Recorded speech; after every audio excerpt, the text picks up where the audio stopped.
How to delete duplicate contacts on Google Contacts. Hi everyone, it's Sophia to assist you today without any delay. Let's jump right in. First, open Contacts app. In Contacts app, you'll be logged into your Google account. You'll find Organize option on bottom right corner of your screen.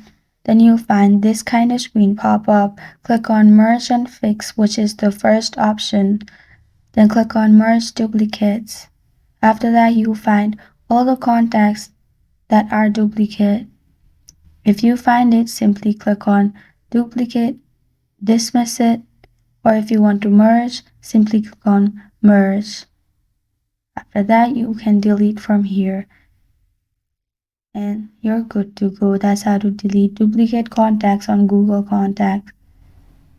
Thank you for joining me today. If this video helps you out, please leave a like and subscribe for more.